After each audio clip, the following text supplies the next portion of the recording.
വലിയ വെള്ളിയാഴ്ചത്തെ വചന ധ്യാനത്തിനായിട്ട് എല്ലാവരെയും പ്രാർത്ഥനയോടെ സ്വാഗതം ചെയ്യുന്നു. യേശു ക്രിസ്തു ക്രൂശിൽ കിടന്ന് മൊഴിഞ്ഞ 7 വാക്യങ്ങൾ 4 സുവിശേഷങ്ങൾ നൽകുന്ന വിവരങ്ങളിൽ നിന്ന് ശേഖരിക്കപ്പെട്ടവയാണ്. ക്രിസ്തീയ പാരമ്പര്യ പ്രകാരം അംഗീകരിച്ചിട്ടുള്ള ക്രമമാണ് അവയ്ക്ക് നൽകപ്പെട്ടിരിക്കുന്നത്. പ്രസിദ്ധരായ ദൈവശാസ്ത്രജ്ഞന്മാർ കാൾ റാനർ പോലെയുള്ളവർ പറഞ്ഞിരിക്കുന്നത് സുവിശേഷത്തിന്റെ എല്ലാ ഘടകങ്ങളും 7 മൊഴികളിലും അടങ്ങിയിരിക്കുന്നു.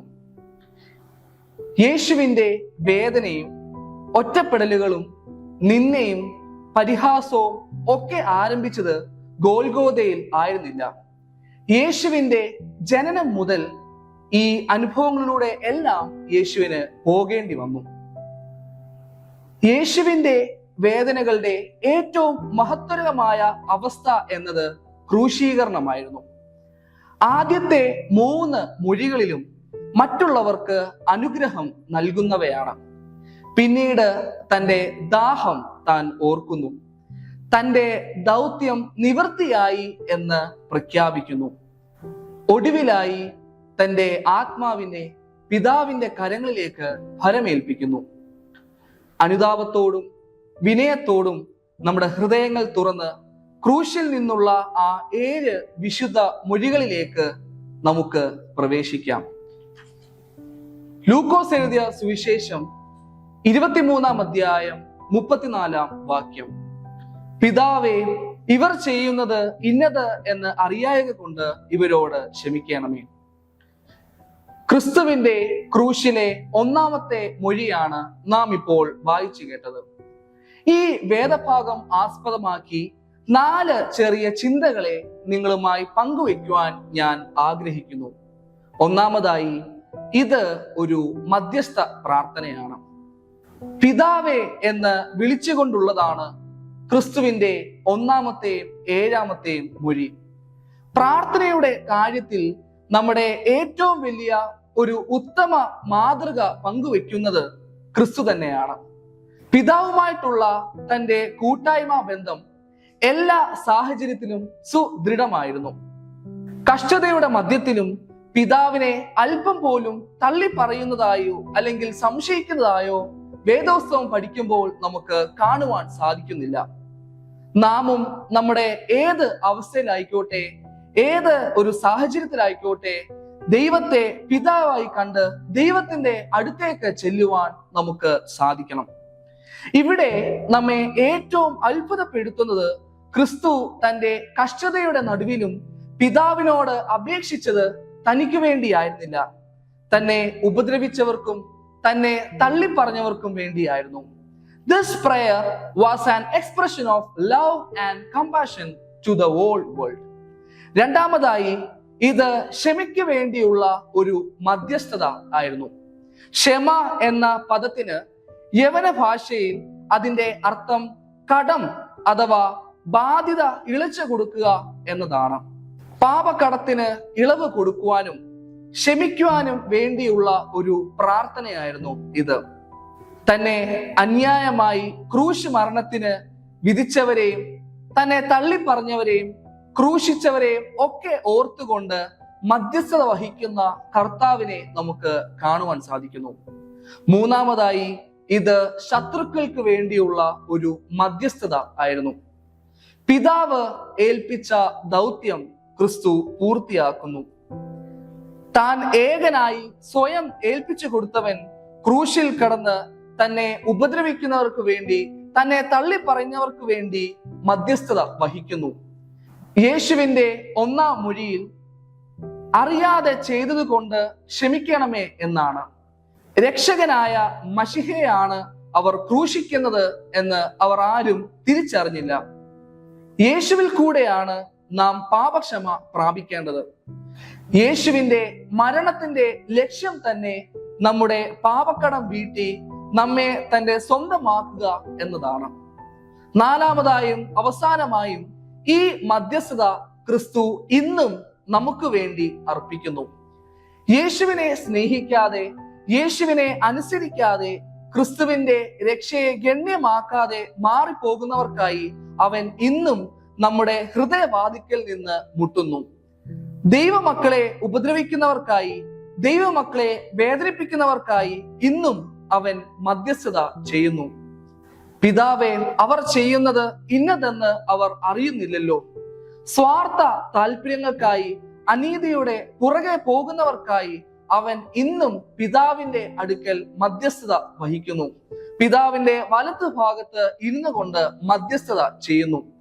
നീതിയുടെ മാർഗത്തിലേക്ക് വരും എന്ന് പറഞ്ഞ് അവൻ ഇന്നും പിതാവിന്റെ അടുക്കൽ യാചിക്കുന്നു. ഇന്നും നാം ഇങ്ങനെ ആയിരിക്കുന്നത് തന്നെ അവന്റെ മധ്യസ്ഥത മൂലമാണ്. ദൈവഹിതത്തിന് വിരോധമായി പ്രവർത്തിക്കുന്ന എല്ലാവരും, നീതിക്ക് വേണ്ടി നിലനിൽക്കാത്ത എല്ലാവരും ചെയ്യേണ്ടത് ചെയ്യാതെയും അലംഭാവത്തോടെ ഇരിക്കുന്നവരും ഒക്കെ ഇന്നും കർത്താവിനെ ക്രൂശിച്ചുകൊണ്ട് ഇരിക്കുന്നു. നമുക്ക് നമ്മുടെ ജീവിതത്തെ ദൈവകരങ്ങളിൽ സമർപ്പിക്കാം.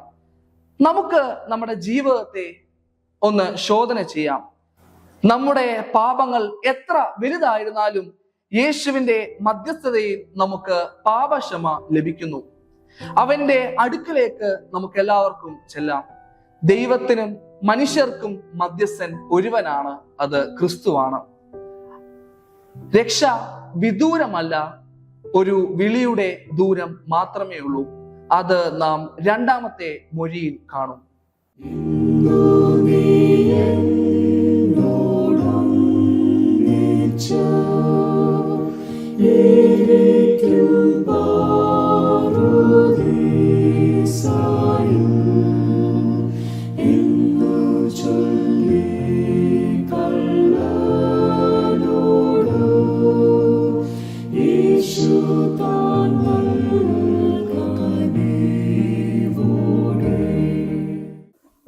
ലോകരക്ഷകനായ യേശുക്രിസ്തുവിന്റെ ക്രൂശിൽ കിടന്നുകൊണ്ടുള്ള രണ്ടാം മൊഴി.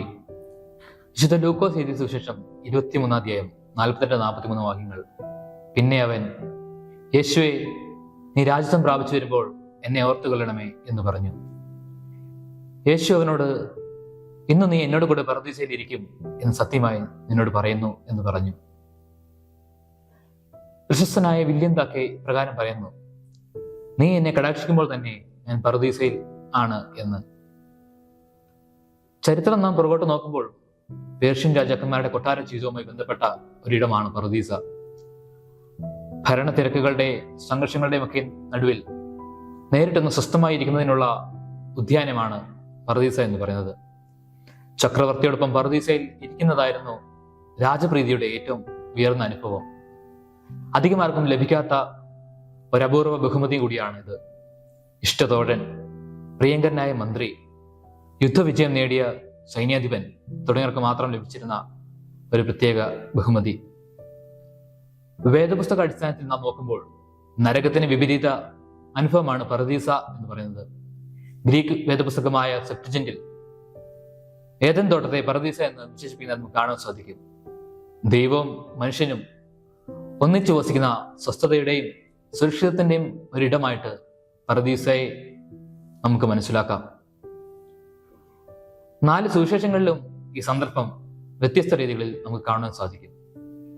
വിശുദ്ധ മത്തായി സുവിശേഷം 27 അധ്യായം 38 വാക്യത്തിലും, വിശുദ്ധ മർക്കോസ് സുവിശേഷം 15 അധ്യായം 28 വാക്യത്തിലും വലത്തും ഇടത്തുമായി 2 കള്ളന്മാരെയും അവനോട് കൂടെ ക്രൂശിച്ചു എന്ന് കാണാൻ കഴിയും.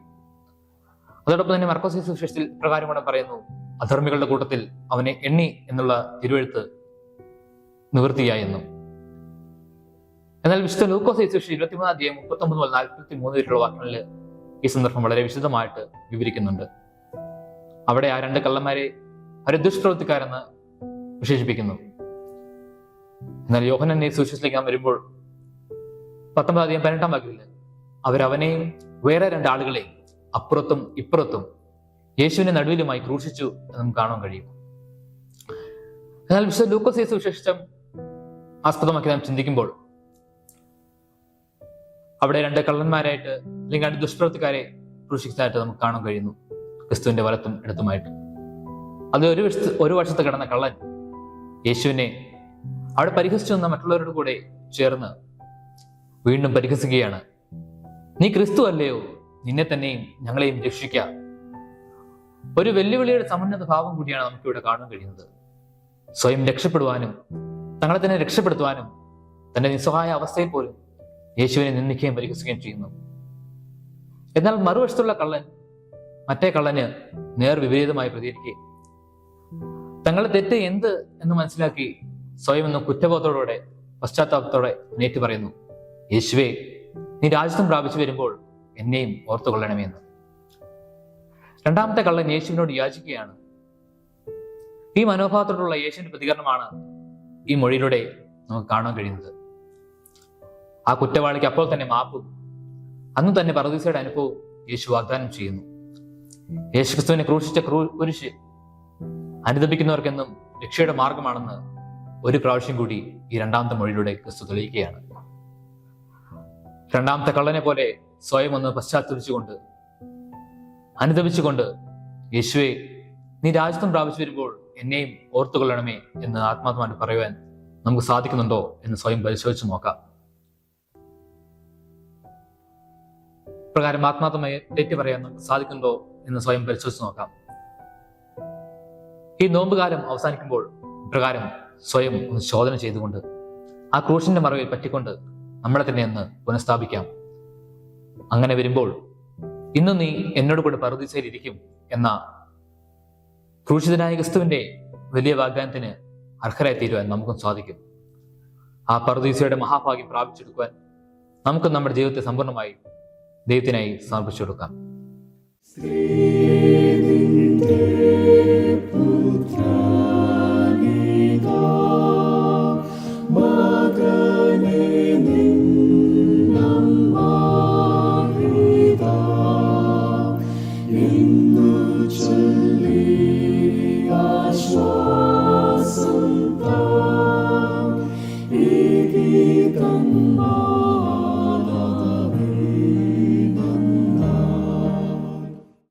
കുരിശിലെ മൂന്നാം മൊഴി. വിശുദ്ധ യോഹന്നാൻ എഴുതിയ സുവിശേഷം 19-ാം അധ്യായം 26-27 വാക്യങ്ങൾ. യേശു തൻ്റെ അമ്മയും താൻ സ്നേഹിച്ച ശിഷ്യനും നിൽക്കുന്നത് കണ്ടിട്ട്, സ്ത്രീയെ, ഇതാ നിന്റെ മകൻ എന്ന് അമ്മയോട് പറഞ്ഞു. പിന്നെ ശിഷ്യനോട്, ഇതാ നിന്റെ അമ്മ എന്നും പറഞ്ഞു. ആ നാഴിക മുതൽ ആ ശിഷ്യൻ അവളെ വീട്ടിൽ കൈക്കൊണ്ടു. ഈ ലോക സാഹചര്യങ്ങളുടെ മധ്യത്തിൽ പകച്ചു നിൽക്കുന്ന ചില സന്ദർഭങ്ങളിൽ അറിഞ്ഞോ അറിയാതെയോ നാം പറഞ്ഞു പോകുന്ന വാക്കുകളാണ് എനിക്ക് ആരുമില്ല എന്ന് ഉള്ളത്. പക്ഷേ ബന്ധങ്ങൾ തകർന്നു പോകുന്ന സന്ദർഭങ്ങളിലും കൂടെയുള്ളവർ ഒറ്റപ്പെടുത്തി ഓടിപ്പോകുന്ന സാഹചര്യങ്ങളിലും ക്രിസ്തു സ്നേഹം നമ്മെ ഒറ്റയ്ക്കാക്കി വിടില്ല എന്ന ഉറപ്പ് കുരിശ് നമുക്ക് നൽകുകയാണ്. കുരിശിന്റെ ചുവട്ടിലേക്ക് ഒന്ന് കണ്ണോടിച്ചാൽ ശബ്ദ കോലാഹലങ്ങളുടെ മധ്യത്തിൽ നിശബ്ദരായി നിൽക്കുന്ന രണ്ടുപേരെ നമുക്ക് കാണാം. അവരാണ് മൂന്നാം മൊഴിയുടെ ശ്രദ്ധാകേന്ദ്രം. യേശുവിൻ്റെ അമ്മ മറിയ, പ്രിയ ശിഷ്യനായ യോഹന്നാൻ. താൻ ഉദരത്തിൽ വഹിച്ച, താൻ ജന്മം നൽകിയ, താൻ വളർത്തി വലുതാക്കിയ തൻ്റെ മകൻ കാൽവറിയുടെ നെറുകയിൽ 3 ആണിമേൽ തൂങ്ങിക്കിടക്കുന്നത് വേദനയോടെ കണ്ടു നിൽക്കുന്ന അമ്മ. വർഷങ്ങൾക്ക് മുമ്പ് ശിശുവായിരുന്ന യേശുവിനെ കരങ്ങളിൽ വഹിച്ച് ശിമിയോൻ പറഞ്ഞ ഒരു വാചകമുണ്ട്, നിന്റെ പ്രാണനിൽ കൂടി ഒരു വാൾ കടക്കും. യേശു ഏറ്റ ഓരോ അടിയും, കൈകാലുകളിൽ തറച്ച ഓരോ ആണിയും, തലയിൽ വെച്ച മുൾക്കിരീടവും, ഇറ്റിറ്റ് വീഴുന്ന ചോരത്തുള്ളികളും ആ അമ്മയുടെ ഹൃദയത്തെ കീറി മുറിക്കുകയായിരുന്നു. പക്ഷേ ഇതൊന്നും കാണാൻ വയ്യ എന്ന് പറഞ്ഞ് മാറിപ്പോകാതെ ആ അമ്മ അവിടെ നിൽക്കുകയാണ്. ആ അമ്മയുടെ അരികിൽ നിൽക്കുന്ന ശിഷ്യൻ യോഹന്നാൻ. ആരെല്ലാം നിങ്ങൾ ഇടറിയാലും ഞാൻ ഇടറുകയില്ല എന്ന് പറഞ്ഞ പത്രോസും, പണസഞ്ചി സൂക്ഷിച്ചിരുന്ന യൂദായും മറ്റു ശിഷ്യന്മാരും എവിടെയൊക്കെയോ മറഞ്ഞു പോയപ്പോഴും യേശുവിൻ്റെ തന്നോടുള്ള സ്നേഹം കൊണ്ടും തനിക്ക് യേശുവിനോടുള്ള വിശ്വസ്തത കൊണ്ടും ഓടിമറയാതെ നിന്നവൻ. അവരോട് യേശു സംസാരിക്കുന്നതാണ് ഈ മൂന്നാം മൊഴി. ഒറ്റപ്പെട്ടു പോയവനല്ലേ ഒറ്റപ്പെട്ടവരുടെ വേദന അറിയൂ. തള്ളപ്പെട്ടു പോയവനല്ലേ തള്ളപ്പെട്ടവരുടെ വേദന അറിയൂ. ഒറ്റപ്പെട്ട് തള്ളപ്പെട്ട് തഴയപ്പെട്ട് നിൽക്കുന്ന സാഹചര്യത്തിന്റെ മധ്യത്തിലും കുരിശിന്റെ ചുവട്ടിൽ നിൽക്കുന്നവർ ഒറ്റപ്പെട്ടു പോകാൻ യേശു ആഗ്രഹിക്കുന്നില്ല. ഹൃദയത്തിന്റെ ആഴത്തിൽ നിന്ന് യേശു അവരോട് സംസാരിക്കുന്നു. ഈ മൊഴിയിൽ 3 സത്യങ്ങൾ നമുക്ക് മനസ്സിലാക്കാം. ഒന്നാമതായിട്ട്, യേശു കാണുന്നു. വേദഭാഗത്ത് പറയുകയാണ്, യേശു തൻ്റെ അമ്മയും താൻ സ്നേഹിച്ച ശിഷ്യനും നിൽക്കുന്നത് കണ്ടിട്ട്. സാധാരണ സ്വന്തം ജീവിതത്തിൽ വേദനകൾ ഉണ്ടായാൽ മനുഷ്യൻ സ്വയകേന്ദ്രീകൃതനാകും. ആ സമയത്ത് മറ്റുള്ളവരെ നോക്കാൻ നമുക്ക് മനസ്സ് വരാറില്ല. ഇവിടെ അതിവേദനയുടെ മധ്യത്തിൽ പോലും അമ്മയുടെ നിശബ്ദ വേദനയും ശിഷ്യന്റെ വിശ്വസ്ത സാന്നിധ്യവും യേശു ശ്രദ്ധിക്കുന്നു. ലോകത്തിന്റെ പാപഭാരം ചുമക്കുമ്പോഴും വേദനിക്കുന്ന ആ ഹൃദയങ്ങളെ കാണാൻ ക്രിസ്തു മറക്കുന്നില്ല. നമ്മോട് സ്വയം ചോദിക്കുക, നാം വേദനയിൽ ആയിരിക്കുമ്പോൾ നമുക്ക് മറ്റുള്ളവരെ കാണാൻ കഴിയുമോ? മറ്റുള്ളവരുടെ വേദനയെ ഗ്രഹിക്കുവാൻ സാധിക്കുമോ? രണ്ടാമതായി, യേശു ഉത്തരവാദിത്തങ്ങൾ നിർവഹിക്കുന്നു. ഇതാ നിന്റെ മകൻ, ഇതാ നിന്റെ അമ്മ. ജീവിതത്തിൽ പ്രതിസന്ധികളുടെ മധ്യത്തിൽ നാം ഉത്തരവാദിത്വങ്ങളെ മറക്കാറുണ്ട്. ഇവിടെ മകൻ എന്ന നിലയിലും ഗുരു എന്ന നിലയിലുമുള്ള തൻ്റെ ഉത്തരവാദിത്വത്തെ നിർവഹിക്കാൻ യേശു മറക്കുന്നില്ല. സ്നേഹം ഒരു വികാരം മാത്രമല്ല, അത് ഉത്തരവാദിത്വങ്ങളുടെ പ്രകടമാക്കേണ്ട പ്രവൃത്തിയാണ്. മൂന്നാമതായി, യേശു ബന്ധങ്ങൾ സ്ഥാപിക്കുന്നു. ആ നാഴിക മുതൽ ആ ശിഷ്യൻ അവളെ തൻ്റെ വീട്ടിൽ കൈക്കൊണ്ടു. കുരിശിന്റെ ചുവട്ടിൽ ഒരു പുതിയ ബന്ധം ഉടലെടുക്കുന്നു. അത് കേവലം രക്തബന്ധമല്ല, കൃപയുടെ ബന്ധമാണ്. ഒരു അമ്മയ്ക്ക് മകനെയും മകന് അമ്മയെയും ലഭിക്കുന്നു. ഇവിടെ കുരിശ് മരണത്തിന്റെ ഇടം മാത്രമല്ല, മറിച്ച് ഒരു കുടുംബത്തിന്റെ ജന്മസ്ഥലമായി മാറുന്നു. ഇതാണ് സഭയുടെ അടിസ്ഥാന തത്വം. സഭ കേവലം ഒരു കെട്ടിടമാകരുത്, മറിച്ച് ബന്ധങ്ങൾ ഉടലെടുക്കുന്ന ഇടമായി മാറണം. ഇമ്മാനുവൽ ലെവിനാസ് എന്ന തത്വചിന്തകന്റെ പ്രസിദ്ധമായ ഒരു ചിന്തയാണ് ഫിലോസഫി ഓഫ് ദി അതർ. മറ്റുള്ളവരുടെ മുഖം നാം കാണണം. ആ മുഖം അവരുടെ ഉത്തരവാദിത്തങ്ങൾ നിർവഹിക്കാൻ നമ്മെ വിളിക്കുന്നുണ്ട്. യേശു അമ്മയുടെയും യോഹന്നാന്റെയും മുഖം കണ്ടു. സഭ എന്ന നിലയിൽ നാമും ഇതേ ദൗത്യം നിർവഹിക്കുവാൻ ബാധ്യസ്ഥരാണ്. ആരെങ്കിലും എനിക്കാരുമില്ല എന്ന് പറയുമ്പോൾ നിനക്ക് ഞങ്ങളുണ്ട് എന്ന് പറയത്തക്കവണ്ണം സഭ വളരണം. ഒരാൾ മറ്റൊരാളെ കാണുന്ന, ഒരാൾ മറ്റൊരാളുടെ ഉത്തരവാദിത്തങ്ങൾ നിർവഹിക്കുന്ന, അന്യർ ഒരു കുടുംബമാകുന്ന ഒരിടമായി മാറണം സഭ. ഈ വചനങ്ങളാൽ ദൈവം നമ്മെ ധാരാളമായി അനുഗ്രഹിക്കുമാറാകട്ടെ.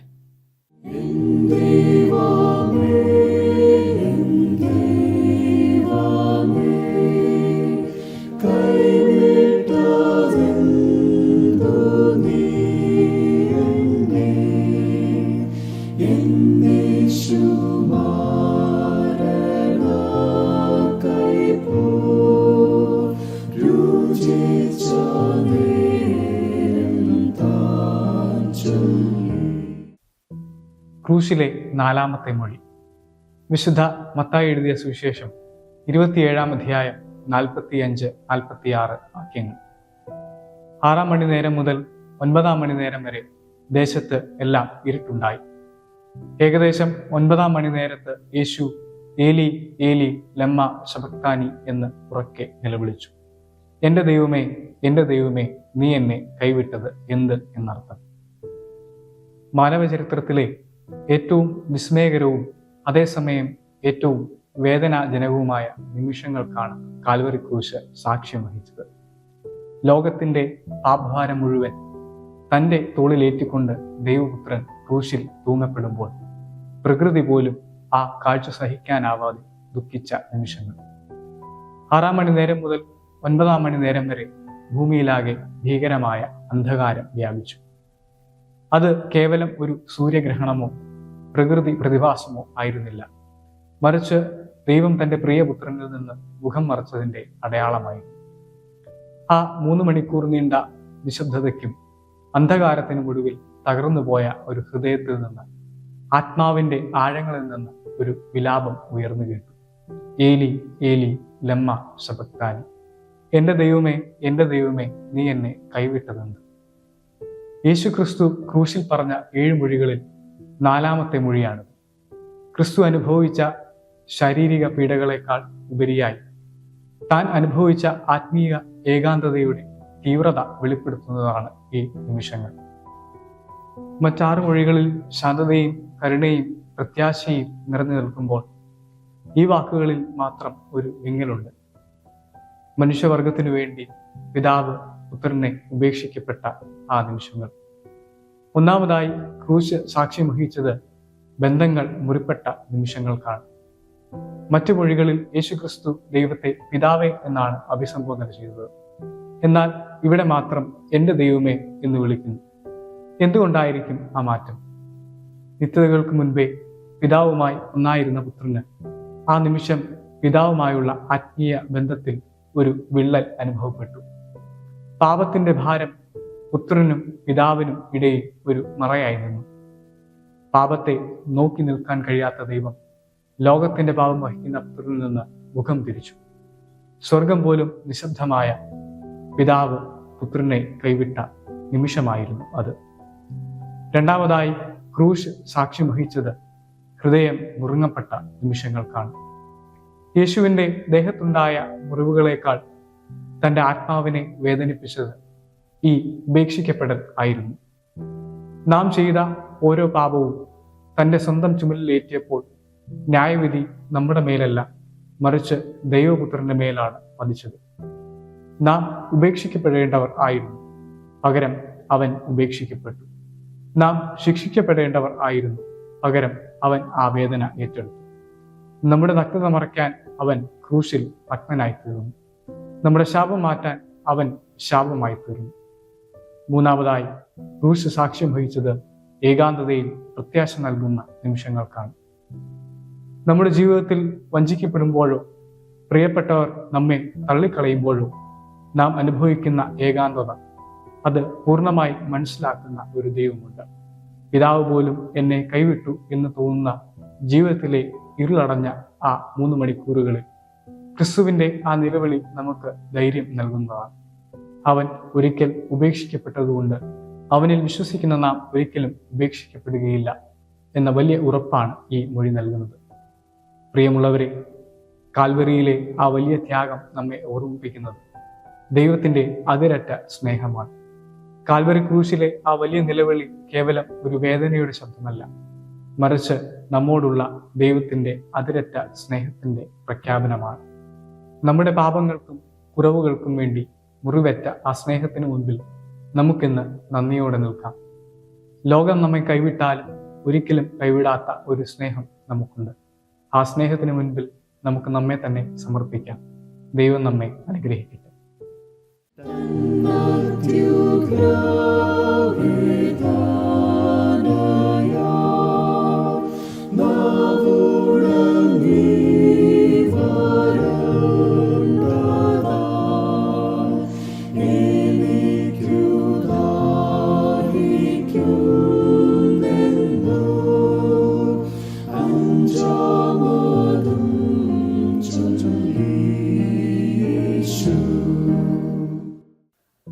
പ്രിയമുള്ളവരെ, യേശുക്രിസ്തുവിൻ്റെ ക്രൂശീകരണ സമയത്ത് യേശു ക്രൂശിൽ കിടന്ന് പറഞ്ഞ 5-ാമത്തെ മൊഴിയാണ് എനിക്ക് ദാഹിക്കുന്നു എന്നുള്ളത്.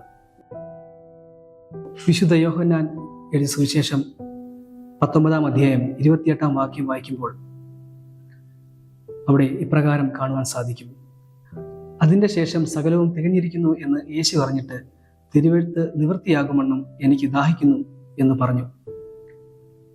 ബെന്യാമിൻ എഴുതിയ ആടുജീവിതം എന്ന് പറയുന്ന പ്രശസ്തമായ നോവൽ നമുക്കറിയാം.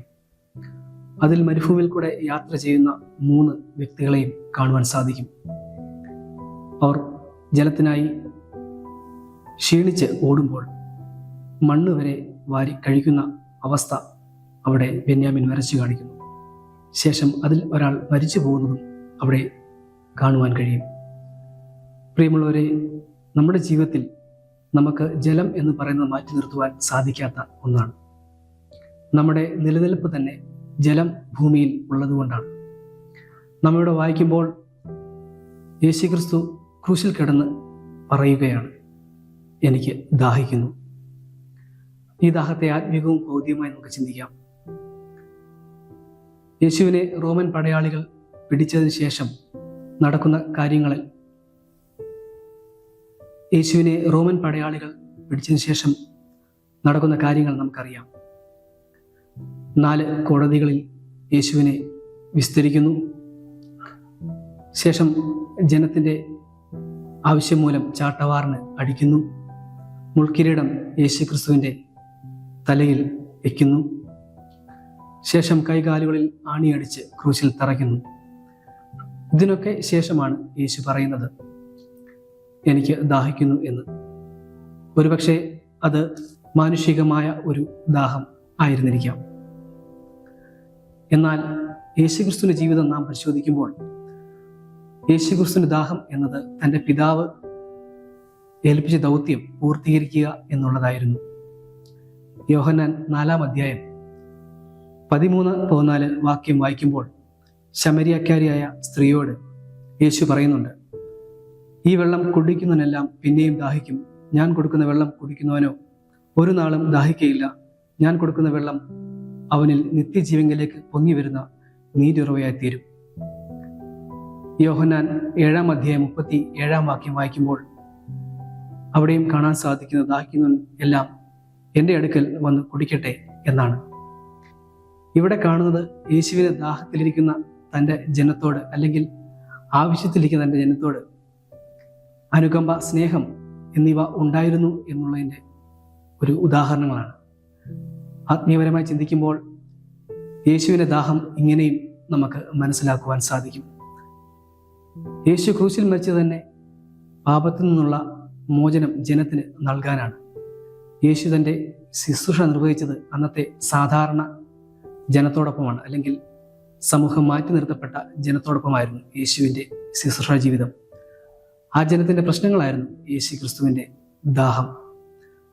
അതുപോലെ അവരെ സൗഖ്യമാക്കുക എന്നുള്ളതായിരുന്നു യേശു ക്രിസ്തുവിൻ്റെ ദാഹം. സുവിശേഷം അവർക്കിടയിൽ പ്രസംഗിക്കുക എന്നുള്ളതായിരുന്നു യേശു ക്രിസ്തുവിൻ്റെ ദാഹം. പാപികളെ നേർവഴിക്ക് നയിക്കുക എന്നുള്ളതായിരുന്നു യേശു ക്രിസ്തുവിൻ്റെ ദാഹം. പ്രിയമുള്ളവർ, ഇന്നത്തെ സമൂഹത്തിൽ നഷ്ടപ്പെട്ടു പോകുന്ന ജനത്തെ വീണ്ടെടുക്കുവാൻ ഉള്ളതായിരിക്കണം നമ്മുടെ ഓരോരുത്തരുടെയും ദാഹം എന്നുള്ളത്. ഈ ദാഹം വ്യക്തികളായ നമുക്കുണ്ടാകണം, നമ്മുടെ സഭകൾക്ക് ഉണ്ടാകണം.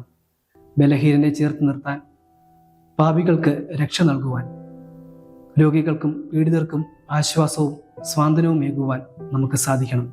അപ്രകാരം നമ്മുടെ ദാഹം നമുക്ക് വേണ്ടപ്പെട്ടവരെ ചേർത്ത് നിർത്താൻ ഉള്ളതായിരിക്കട്ടെ.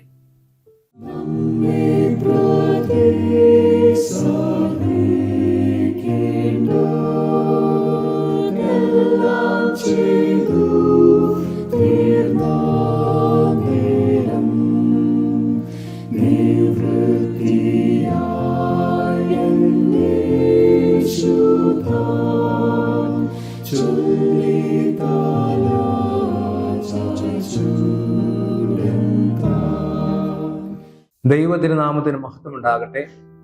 ഇറ്റ് ഈസ് ഫിനിഷ്ഡ്, നിവൃത്തിയായി. യോഹന്നാൻ എഴുതിയ സുവിശേഷം 19-ാം അധ്യായം അതിൻ്റെ 30-ാം വാക്യത്തിലാണ് ക്രൂശിൽ കിടന്ന് യേശു കർത്താവ് പറഞ്ഞ 6-ാമത്തെ മൊഴി രേഖപ്പെടുത്തിയിരിക്കുന്നത്. നിവൃത്തിയായി എന്ന ഒറ്റപദത്തിൽ അറിയപ്പെടുന്ന ഈ മൊഴി നമ്മുടെ വിശ്വാസത്തിന്റെ സത്ത, മനുഷ്യരാശിക്ക് വേണ്ടിയുള്ള ദൈവത്തിന്റെ വീണ്ടെടുപ്പ് പദ്ധതി, അതുപോലെ തന്നെ പഴയ നിയമ കാലഘട്ടം മുതൽക്കേയുള്ള എല്ലാ പ്രവചനങ്ങൾ എന്നിവയുടെ എല്ലാം പൂർത്തീകരണത്തെ ഘോഷിക്കുന്ന ഒന്നാണ്. പുതിയ നിയമം എഴുതപ്പെട്ടിരിക്കുന്ന മൂലഭാഷയിൽ ടെറ്റലസ്റ്റായി എന്ന ഗ്രീക്ക് പദമാണ് യേശു കർത്താവിന്റെ ഈ മൊഴി രേഖപ്പെടുത്തുവാനായി ഉപയോഗിച്ചിരിക്കുന്നത്. ടെറ്റലസ്റ്റായി എന്ന വാക്കിന്റെ യഥാർത്ഥമായ അർത്ഥം പെയ്ഡ് ഇൻ ഫുൾ എന്നുള്ളതാണ്. അതായത് മനുഷ്യപാപത്തിന്റെ കടം പൂർണ്ണമായി അടച്ചു തീർക്കപ്പെട്ടു എന്നും എല്ലാ പ്രവചനങ്ങളും പൂർത്തീകരിക്കപ്പെട്ടു എന്നും വീണ്ടെടുപ്പിന്റെ പ്രവൃത്തി കൈവരിക്കപ്പെട്ടു എന്നും ഈ ഒറ്റ വാക്കിലൂടെ യേശു കർത്താവ് അർത്ഥമാക്കുകയാണ്.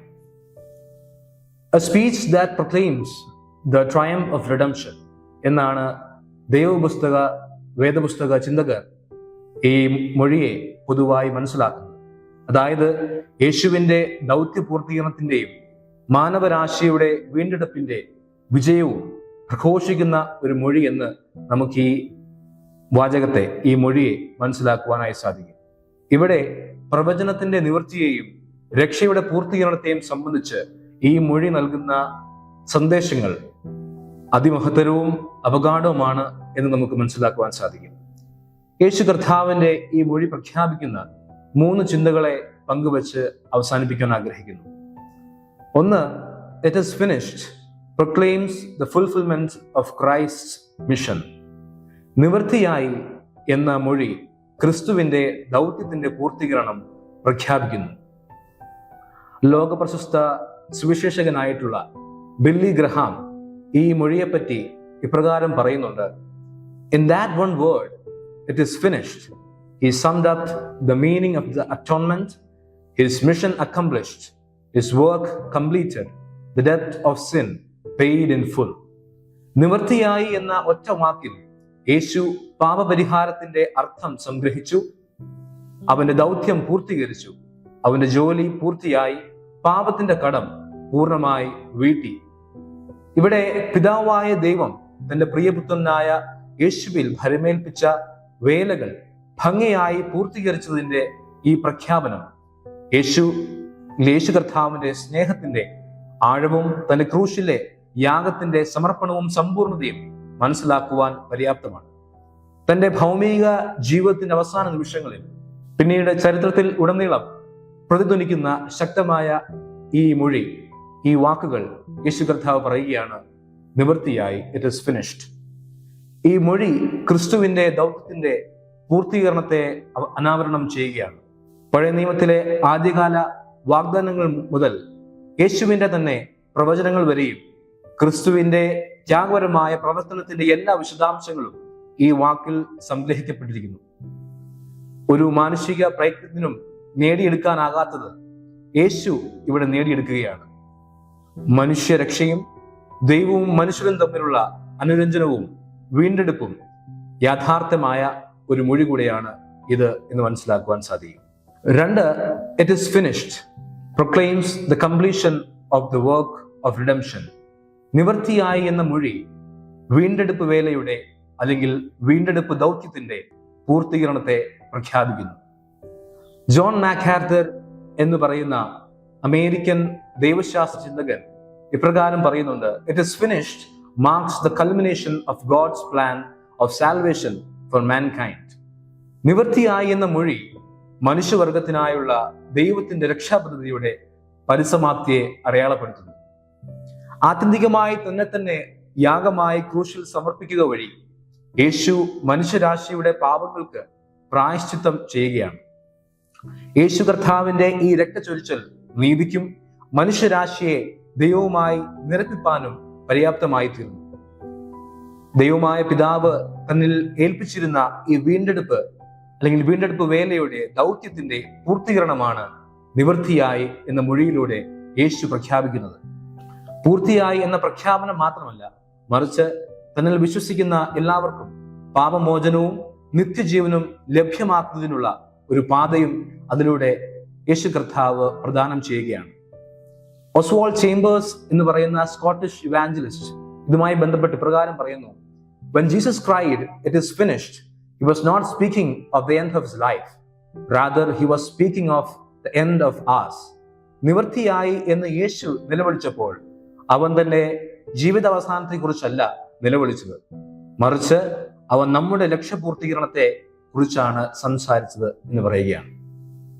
മൂന്നാമത്, it is finished proclaims hope and assurance through the finished work of Christ. നിവൃത്തിയായി എന്ന മൊഴി ക്രിസ്തുവിന്റെ പൂർത്തിയായ വേലയിലൂടെ പ്രത്യാശയും ഉറപ്പും പ്രഖ്യാപിക്കുന്നു. ആലിസ്റ്റർ ബെഗ് എന്ന് പറയുന്ന സ്കോട്ടിഷ് പുരോഹിതൻ ഈ ചിന്തയുമായി ബന്ധപ്പെട്ട് പറയുന്ന ഒരു പ്രസ്താവനയുണ്ട്: it is finished, that is the voice of our hope. It is finished, that is the voice of our assurance. നിവൃത്തിയായി എന്നത് നമ്മുടെ പ്രത്യാശയുടെ ശബ്ദമാണ്. നിവൃത്തിയായി എന്നത് നമ്മുടെ ഉറപ്പിന്റെ ശബ്ദമാണ്. ഇവിടെ നിവൃത്തിയായി എന്ന വാക്ക് തോൽവിയല്ല, മറിച്ച് പാപത്തിന്റെയും മരണത്തിന്റെയും മേലുള്ള യേശു കർത്താവിന്റെ വിജയത്തെയാണ് സൂചിപ്പിക്കുന്നത്. അതായത് തന്റെ ബലിമരണത്തിലൂടെയും തുടർന്നുള്ള പുനരുത്ഥാനത്തിലൂടെയും യേശു തന്നിൽ ആശ്രയിക്കുന്ന എല്ലാവർക്കും പാപമോചനവും വിജയവും ഉറപ്പാക്കുകയാണ്. അതായത് തന്റെ ബലിമരണത്തിലൂടെയും തുടർന്നുള്ള പുനരുത്ഥാനത്തിലൂടെയും യേശു തന്നിൽ ആശ്രയിക്കുന്ന എല്ലാവർക്കും വിജയം ഉറപ്പാക്കുകയാണ് ചെയ്യുന്നത്. അതുകൊണ്ട് വിശ്വാസികൾ എന്ന നിലയിൽ ദൈവസ്നേഹത്തിൽ നിന്ന് നമ്മെ വേർപെടുത്തുവാൻ യാതൊന്നിനും കഴിയുകയില്ല എന്നറിഞ്ഞുകൊണ്ട് ക്രിസ്തുവിന്റെ പൂർത്തീകരിക്കപ്പെട്ട ഈ രക്ഷണ ദൗത്യത്തിൽ നമുക്ക് പ്രത്യാശയും ഉറപ്പും കണ്ടെത്തുവാൻ കഴിയും എന്നതാണ് ഇവിടെ ശ്രദ്ധേയം.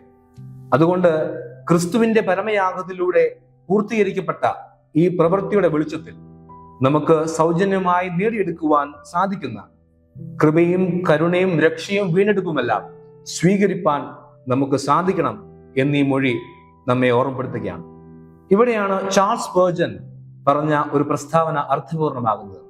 അദ്ദേഹം പറയുകയാണ്, "It is finished. He has done it. The redemption is complete. There is nothing left for you to do, only to believe and to enter into the joy of the Lord." നിവൃത്തിയായി അവൻ അത് പൂർത്തീകരിച്ചു. അതിലൂടെ വീണ്ടെടുപ്പ് പൂർത്തിയായി. ആ വകയിൽ നമുക്ക് ഇനി ഒന്നും ചെയ്യുവാനില്ല, വിശ്വസിക്കുവാനും കർത്താവിന്റെ സന്തോഷത്തിലേക്ക് പ്രവേശിക്കുവാനും എന്നത് ഒഴികെ. അതുകൊണ്ട് നാം ഇനിമേൽ കുറ്റബോധത്താലും ശിക്ഷാവിധിയാലും ബന്ധിക്കപ്പെട്ടവരല്ല, മറിച്ച് ദൈവസ്നേഹത്തിന്റെ പൂർണ്ണതയിൽ ജീവിക്കുവാൻ സ്വാതന്ത്ര്യം ലഭിച്ചവർ ആകുന്നു എന്ന ബോധ്യത്തിലും പ്രചോദനത്തിലും നമുക്ക് മുന്നേറുവാൻ സാധിക്കട്ടെ എന്ന് പ്രാർത്ഥിക്കുന്നു. 3 കാര്യങ്ങളാണ് പങ്കുവെക്കാൻ ആഗ്രഹിച്ചത്. ഒന്ന്, നിവൃത്തിയായി എന്ന മൊഴി ക്രിസ്തുവിന്റെ ദൗത്യത്തിന്റെ പൂർത്തീകരണത്തെ പ്രഖ്യാപിക്കുന്നു. It is finished proclaims the fulfillment of Christ's mission.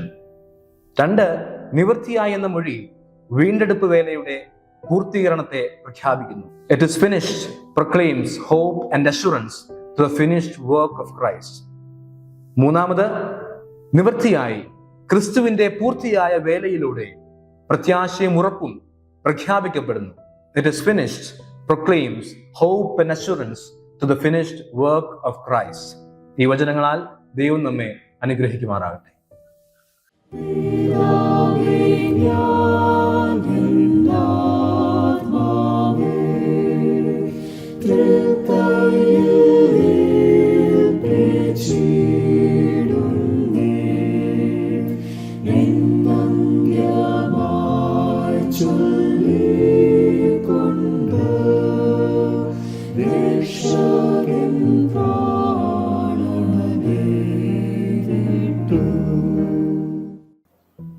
വിശുദ്ധ ലൂക്കോസ് എഴുതിയ സുവിശേഷം 23-ാം അധ്യായം 46-ാം വാക്യം.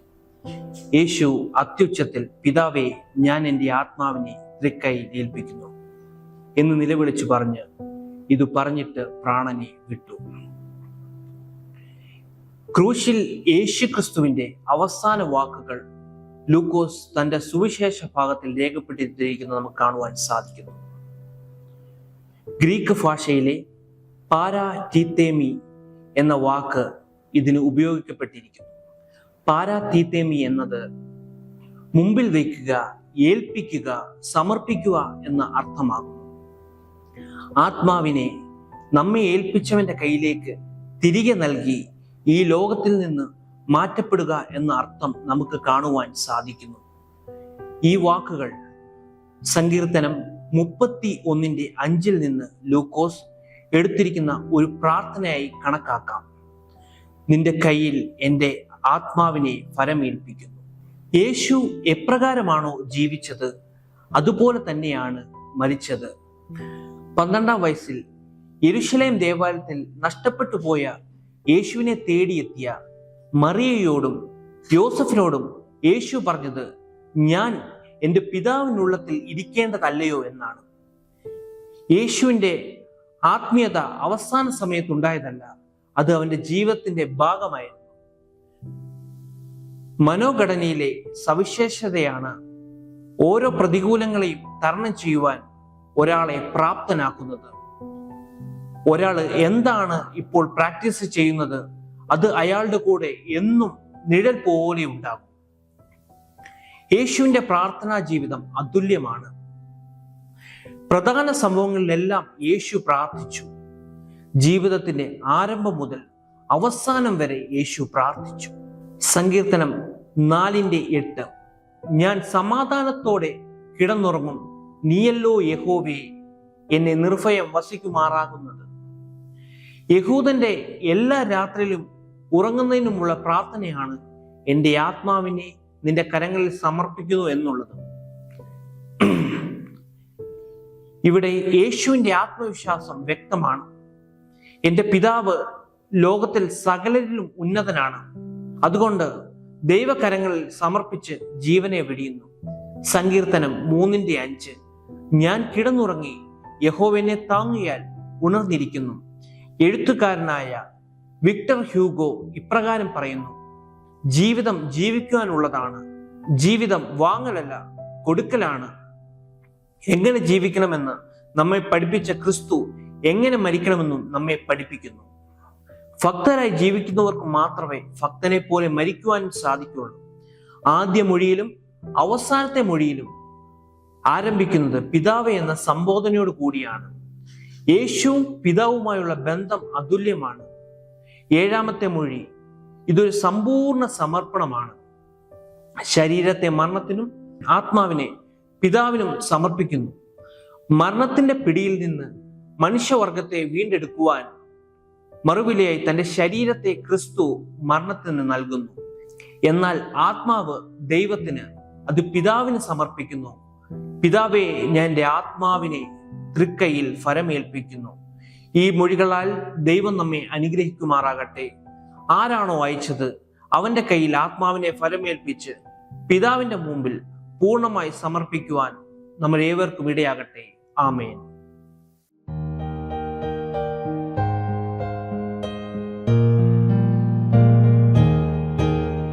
Jesus.